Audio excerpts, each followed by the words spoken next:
In charge special branch Hafizabad कमाल खान के कमालात। मजलूम की आवाज बुलंद होने से पहले ही दबा दी गई। मुलाजिम और इसी पहले दूसरा निशाना बनाकर आवाज दबाने के लिए पुलिस के जरिए उठा ली। कमाल खान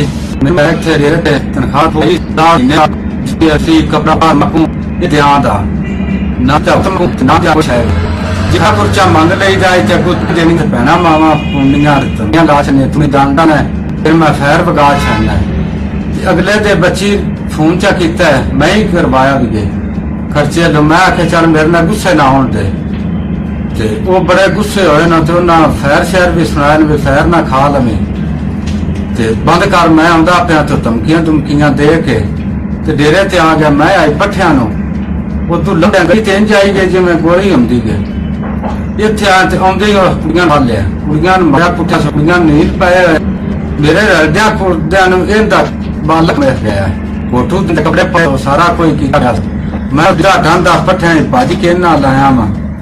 इना पे न लगी ते ना छपी के ते इंसाफ दे की पुलिस इंस्पेक्टर का ये जी थानेदार है कमाल खान ना है जी ते कल ना होल नहीं जी और भी मुलाजम मांग रहे हैं मैंने रखाया वो बंदा भी सिर खोदा कितने बंदे सन ये जी 5 को बंदे आ बंदे सामने आउण तो पहचान लो हाँ जी पहचान ला हुन मारिया ने हुन की आंदे ने